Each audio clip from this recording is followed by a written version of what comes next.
When you make pizza at home, you generally have to choose one of two lanes. You either stretch your dough for a thin, crispy Neapolitan style, or you let it rise in a deep dish for a thick, chewy Detroit pan pizza. To get around those two strict categories, home cooks have been trying a shortcut. The idea is to swap out standard pizza dough entirely and instead bake the toppings on a sheet of store-bought, ready-rolled puff pastry. But that shortcut creates an immediate structural failure. Standard puff pastry is incredibly delicate. When you load it up with heavy tomato sauce and thick layers of cheese, the pastry collapses under the weight. Plus, you lose the complex yeast flavor that makes a pizza taste like pizza. Look at the edges on this slice. This is the 2026 King Arthur Baking Recipe of the Year, a flaky puff crust pizza. It's built on a highly engineered yeast dough folded to create exactly 24 distinct layers. It acts like a delicate pastry, but it has the sheer structural strength to hold up a massive molten cheese pull. Achieving a new texture without losing functionality requires abandoning the hacks. You have to engineer a hybrid out of two completely different baking disciplines.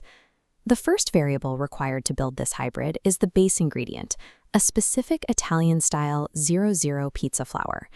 This diagram shows the dual-action physics inside that specific 00 milling profile. Because it's a finely milled blend of soft and hard wheats, you get soft, brittle starch particles, which provide a delicate crispness, nested securely inside a rigid, interlocking web of gluten proteins that can actually bear weight. The second variable is the fat, and it comes with an absolute rule. You have to grate your butter while it is frozen completely solid. If the butter warms up to room temperature before you mix it, the fat homogenizes into the flour. You end up baking a soft, uniform brioche bread. By forcing the butter over a grater straight out of the freezer, you create hard, independent shards. These remain distinctly separated within the flour matrix rather than melting into it. That strict temperature control of the fat is the primary mechanical threshold preventing a pizza dough from turning into a cake.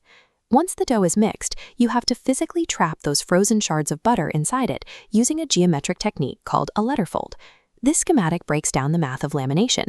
You roll the dough out flat, fold it into thirds, and repeat the process. With every single fold, the alternating layers of dough and solid butter are exponentially multiplied, ending at exactly 24 distinct bands.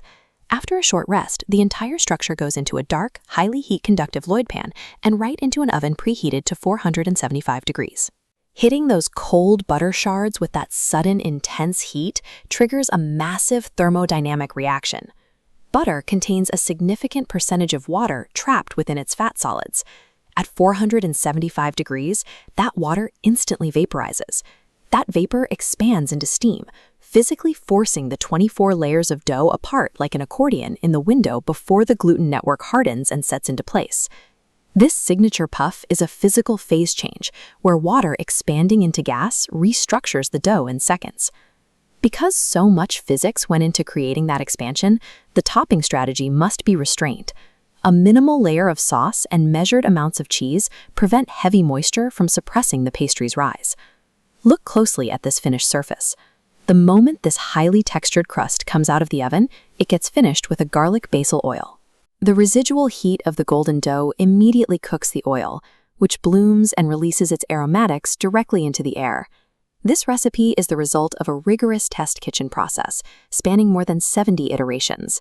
Those tests mapped out the relationship between the high-heat, yeast-driven traditions of Italian pizza and the temperature-sensitive mechanics of French lamination. By precisely controlling the molecular interactions between heat, fat, and gluten, bakers can engineer entirely new culinary categories that defy traditional limits.